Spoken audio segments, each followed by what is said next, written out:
It says something about me that people described my dream home as eerie. A country home perched on the top of a hill overlooking a grassy valley, surrounded by deep, dark woods. And built in the 1920s with solid red brick, the place was architecturally impressive.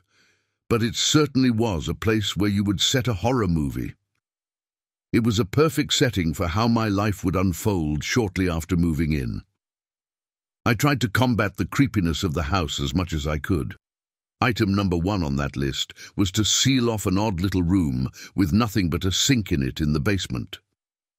I hired a local contractor, Russ, to seal the room. He went through 2 pucks of those smokeless tobacco nicotine minty patch replacement things and did a job I would rate a 5.5 out of 10. I figured Russ had fucked something up when I heard a noise moving around in that little room in the middle of the night. I went down to investigate and stopped at the wall he sealed. The sound of something dragging across the hard floor scratched out into the night. It seemed to be moving methodically around the walls. It snapped me out of a deep sleep and got my heart racing as I laid in bed. I did not go down to investigate. I assumed it was a rat. I bought rat traps the next day and placed one through a hole Russ had sloppily left in the wall. I heard the trap snap in the middle of the night. Then I heard a scream. A woman's scream. I did not even investigate. I got in my car, drove to town, and slept in it. I caught up with Russ first thing.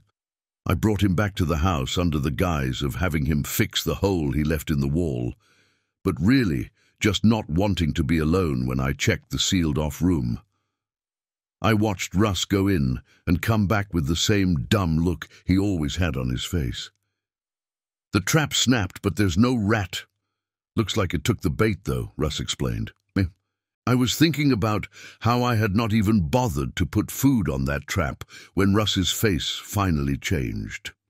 I found something in that room I did not want to tell you about at first, but I should now, Russ went on. I found this in the cracks of the wall, Russ explained, as he pulled out a black and white photograph from his pocket. The photo was of a woman, nude, extremely tall and slender build, tall and narrow face, long arms and fingers, her feet bent backwards at a grotesque angle. She was in an awkward kind of leaned-back pose, like she was trying to do something sexy out of an old Playboy shoot from around, when the photo seemed to be from at first glance. 1950s, maybe 1960s. I think this room was a dark room for photography. Explains the no windows. The sink, Russ said. Do you want the photo? I do not think anyone wants that photo, I answered back. Russ took the photo closer to his face and gave it another examination. I am guessing someone must have at some point, Russ theorized. I walked out to Russ's truck with him, and he kept talking, explaining it was well known around the time that a psychologist from a long closed-down mental hospital lived in the house. He figured I knew that. I did not.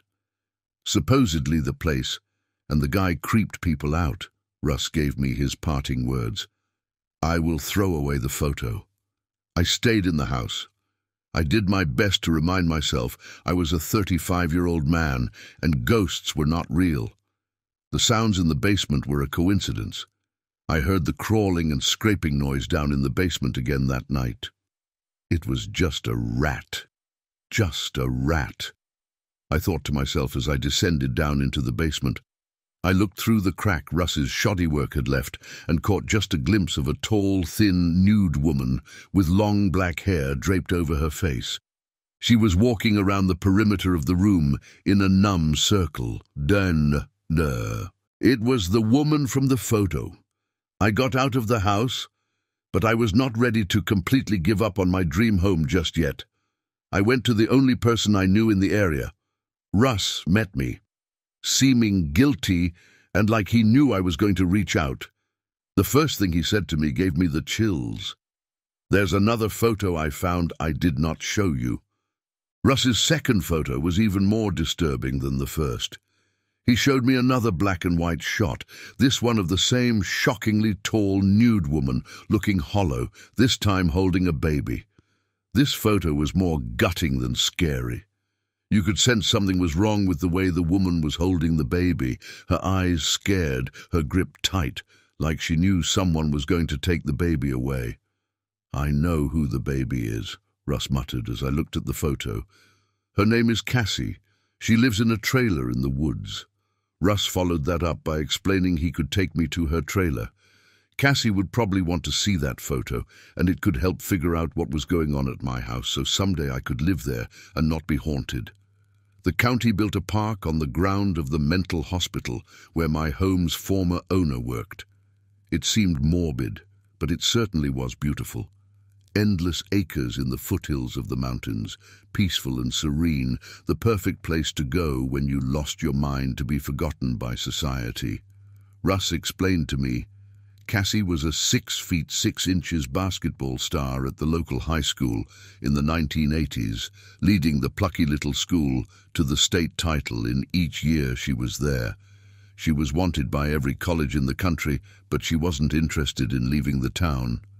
Cassie had Marfan's syndrome, and even with my very limited knowledge of the disease, I could tell the mother in the photo had it as well. Russ explained it was one of the reasons Cassie didn't want to play basketball in college. She didn't like being a spectacle.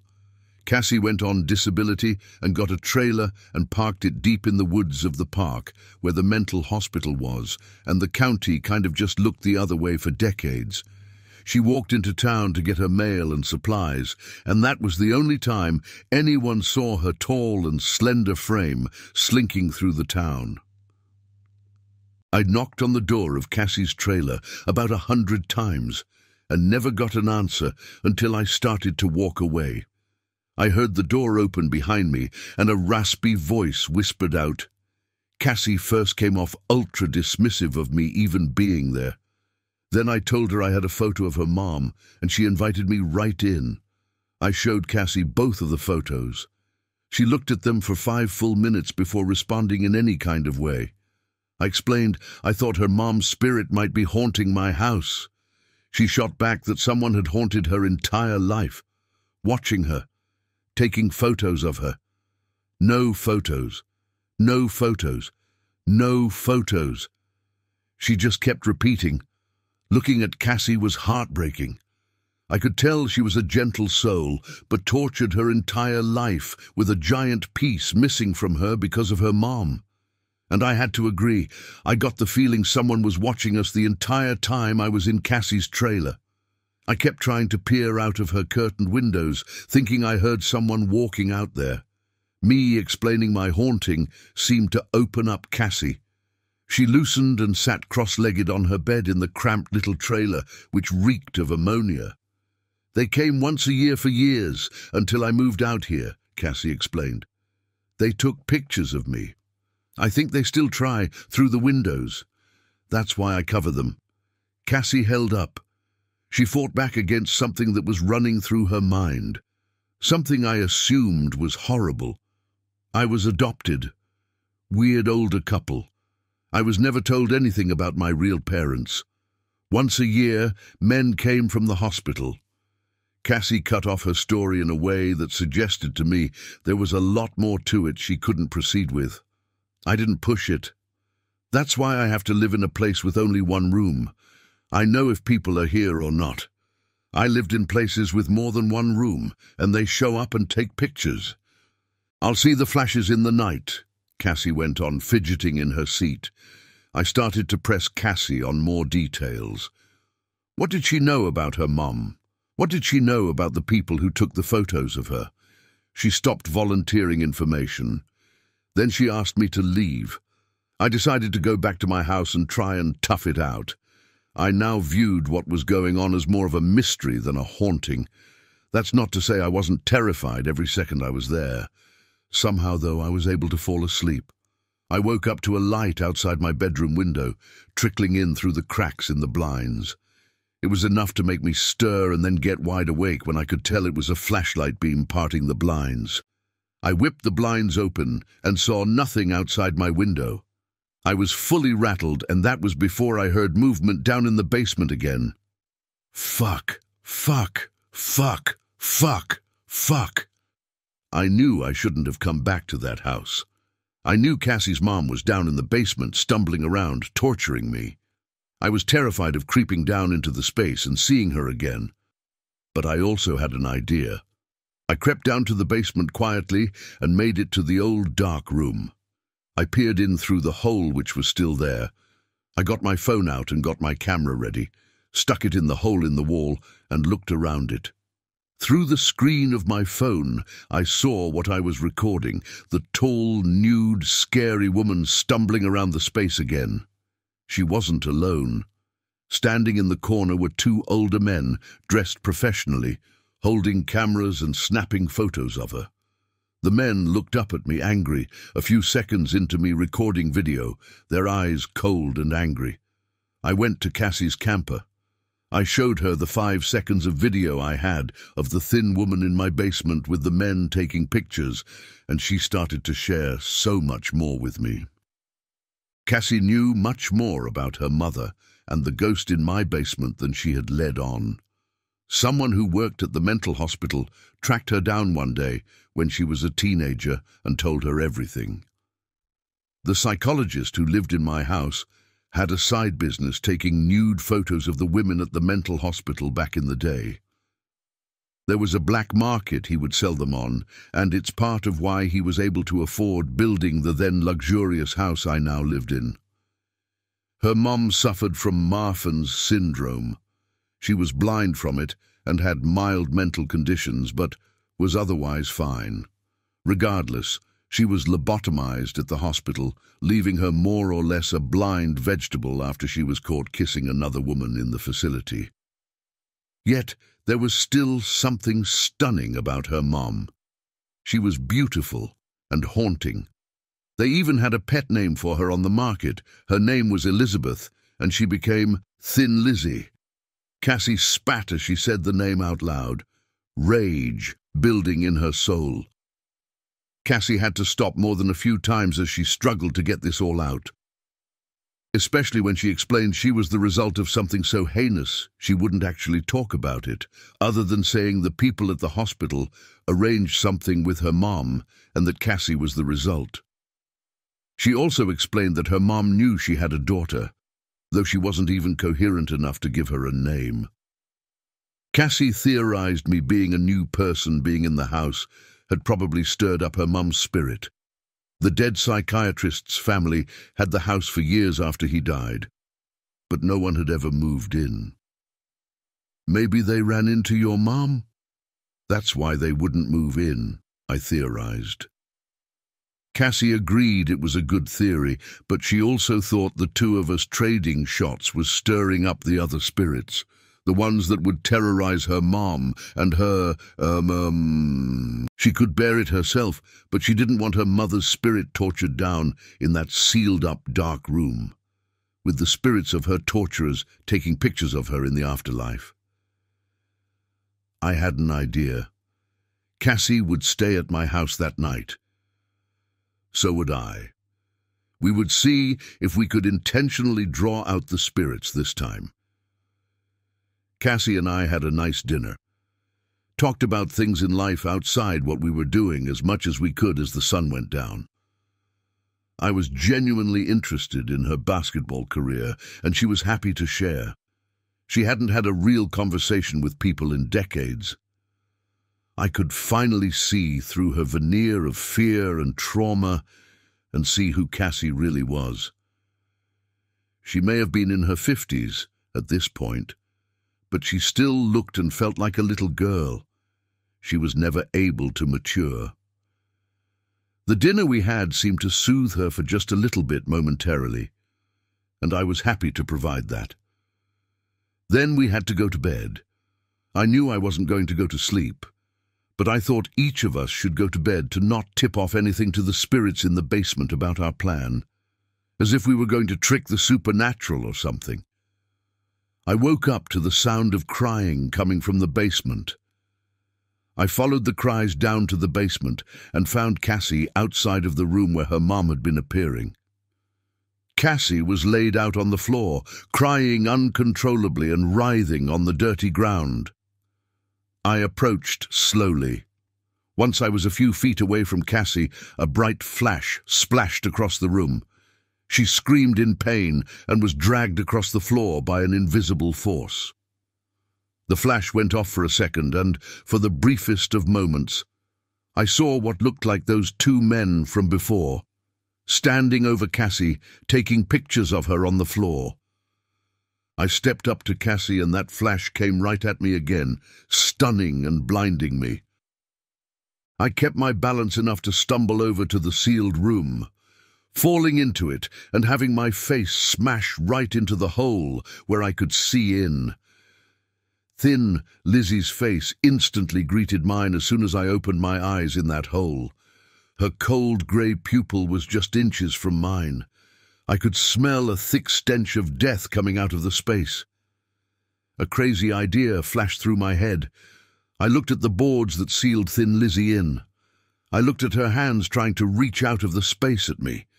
I locked onto her fingernails, which were untrimmed and basically blades perched on the end of impossibly long fingers. I started to rip through the wall in front of me, getting through it as fast as I could with the soundtrack of Cassie fighting behind me. I felt Lizzie ripping on the other side.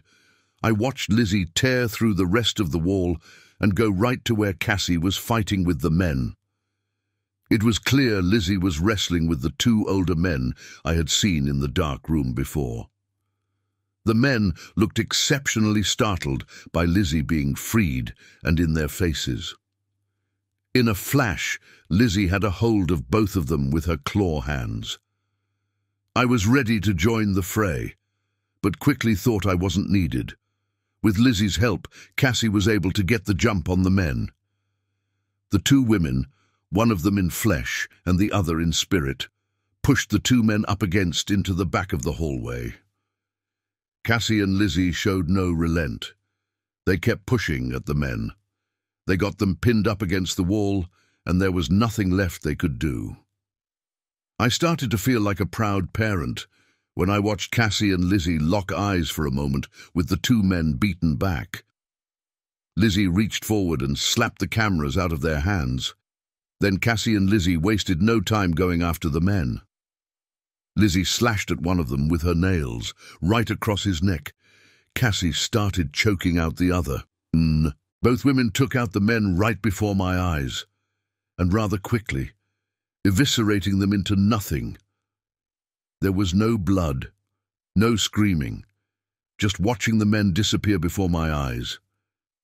I was alone with Cassie and Lizzie in my basement, and things suddenly felt peaceful.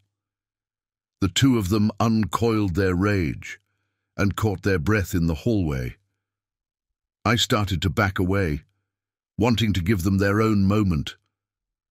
The last thing I saw was the two tall women embracing. I haven't seen Lizzie since that night, but I've seen Cassie. A lot.